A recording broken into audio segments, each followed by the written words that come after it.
Alright boys, so it's about that time of the year. 'Tis the season to where your dookie booty teams are dragging their feet across the finish line. The finish line, aka being the end of the season. It's over, pal. Any type of hope and goals that you wanted your team to go ahead and achieve this season, it's wraps. And unless you like watching me just for purely entertainment reasons, it's likely that your favorite team is in the trenches, in the gutters, man. And all you have to look forward to is July 2021, because that's when the NBA draft takes place. And I say maybe weekly, I'll be dropping 2021 NBA draft content up until that day. Starting off slowly with NBA draft comparisons dropping weekly. So go ahead, I know you see that big red shiny button, that subscribe button. Go ahead and pound it for me if you want to support me. And also go ahead and follow me on this social media platform. And also, I just showed up on this social media platform too, TikTok. This was one of my recent, and I ain't gonna lie, probably one of my favorite TikToks that I've posted. Ain't gonna lie, bro, sometimes, like,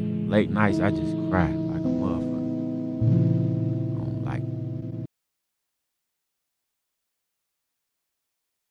Okay boys, so this may sound weird, but you have to trust me. Close your eyes, dive deep into your thoughts, maybe even your imagination, which is a world of craziness, something that the most professionals couldn't even explain. It's inexplainable to experts. Are you ready? Okay, clear your mind. And imagine this being an NBA player, 6'8" with a 7'2" wingspan. Okay, you get it? Do you see the vision? What position do you think he plays? That could be a power forward in the modern NBA. It could be a regular, traditionally small forward. It could maybe even be a shooting guard in the NBA too. But there is no way, absolutely no way, that is a point guard. Well, my friend, that is a point guard. A 6'8" point guard with the wingspan he has no business of having. With an offensive skill set that is most similar to, in today's game, Luka Doncic and Jason Tatum. Yeah, it's that scary. Now this is not my first, second, or third time talking about Cade Cunningham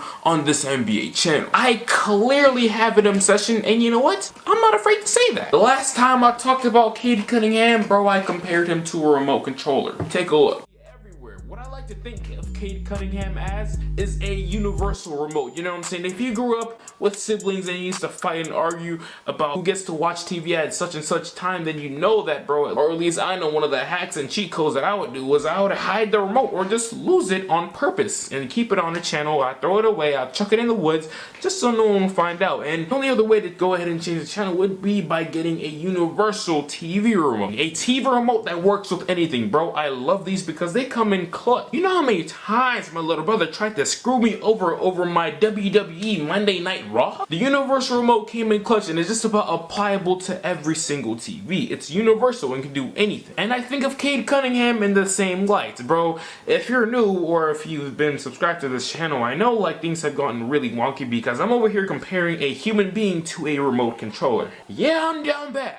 I said all that for a good reason too. I don't know what it is, but I just get one of those feelings whenever I see a player of his caliber play basketball. Luka Doncic, LeBron James, Steph Curry, Kawhi Leonard, Kevin Durant. You know, I just sense, I smell special when I see Cade Cunningham play basketball. His presence and aura on the court just simply hits different. On the offensive end of the court, he's like a traffic officer with the way he's directing the court and facilitating everybody what to do and where to go. He's the one always taking initiative and putting all the pressure on his back. He welcomes and invites all that pressure to the front door because for him, it just feels like it almost seems like it ain't nothing. Now, player comparisons are really hard in general because you're literally never gonna hit anyone right on spot on, simply because he is Cade Cunningham. Just like my name is Mojo99, your name could be, I don't know, Jake Smith, Adam Johnson, like, I don't know, bro. You're one-on-one, you can't imitate anyone but yourself. No matter how hard you try to imitate one's moves, swagger, crossover, jumper, the way they talk, walk, shoot, score, pass, all that stuff, it just point blank period will not be the same and will never be the same. Cade's offensive bag is pretty deep. He doesn't have stock and super basic moves equipped. No, that's not him. He has advanced dribble moves, and because of that, that allows him to take a lot of his shots off the dribble and hit them at a pretty high rate as well. Because of his dribble, he has a lot of swivel. in my bag today. There's pretty much not a single shot on the basketball court that he doesn't like and wouldn't dare to attempt. Cade Cunningham is a classic 3-level scorer, and this is where the Jason Tatum comparisons come in. Tatum is just known to be one of the greatest scorers in the NBA and just the world today for a reason. He's of course just like Cade, a 3-level scorer, and can just get an abundance of buckets from anywhere he likes. He's of course a good 3-point shooter, and because of his 3-point shooting, defenses cannot sag off of that. He's good in the paint, he's good posting up especially. His back to the basket game is so deadly because of his hesitation and the patience that he has when it comes to eager defenders reaching all over his back. And that length, that 6'8", 6'9", people say he's 6'10" frame just makes it so much harder to guard because he's that big, nice frame, he's solid, and is so skilled. All the hezzies, rocker move, quick and fancy enough dribble moves is why I compare Cade Cunningham to Jason Tatum and his scoring ability. A lot of people classify Cade Cunningham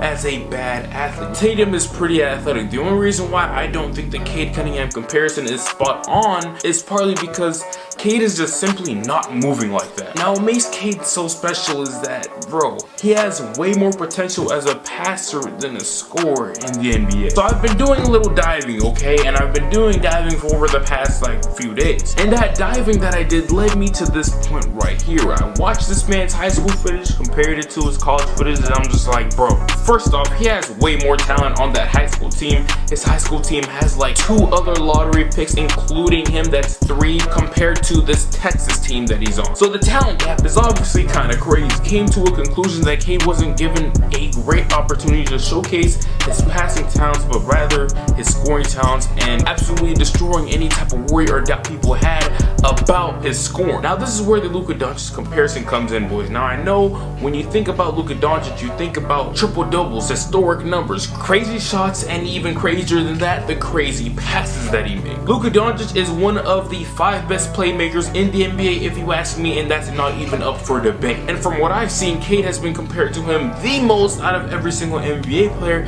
because of his similar athleticism, similar frame, and also just how talented of a scorer and passer and playmaker these two are. Ever since Luka been in the NBA, he's been averaging like 6, 7, 8, 9 assists per game every single year. But what a lot of people seem to forget or may just not know is that this man Luka Doncic averaged like 4 assists per game back in the EuroLeague. His last year in the EuroLeague, to be specific. Cade Cunningham averaged 4 assists in college as well. Now I'm not comparing college or EuroLeague or anything like that. What I am comparing and putting you guys onto is the NBA and how much easier it is to score as a young talented wing like these two, or guard as these two, once you enter the NBA and already have these abilities and skills, depending on his situation, because bro, situation is everything in the NBA. I can see Cade Cunningham posting up 7, 6 assists his first year in the NBA just because of number 1, the talent that's around him. He's gonna have shooters everywhere. 2, the spacing, the new game plan. There's no clutter anywhere in the NBA today. So I think not only his scoring will see a monumental jump, but also his passing will too. The only criticism that one can have about him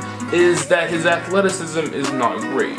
It's pretty average if you ask me, but even with average athleticism or slightly above average, why hasn't that stopped Luka Doncic from dropping historic numbers and making memorable historic plays almost every other night? Why is Luka averaging damn near 30 over the last 2 years? His athleticism is just an aesthetic, it's a vibe, and it's just something that people like to cling on to. But at the end of the day, it does not matter if you cannot truly ball. It doesn't make or break a prospect, and in this case, Cade just so happens to be in a draft class full of athletic freaks, and out of all of the people in his draft range, he is the least athletic. But yet so many of my peers, scouts, and real deal NBA experts have him as a clear-cut #1 overall pick, and there's no and ifs or buts about it. My half Luka, half Jason Tatum comparison should be all you need to know with just how crazy talented Cade is.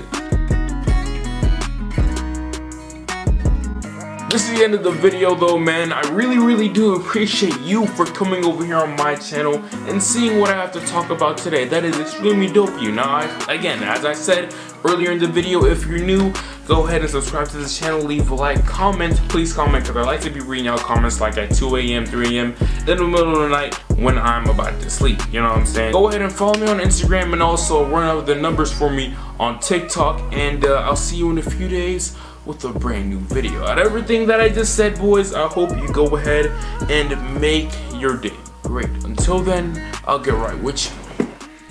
No way, remember back when I couldn't get a play, no home, I ain't have a place to stay, I got to work, made the surf free to way, told my girl who'd ever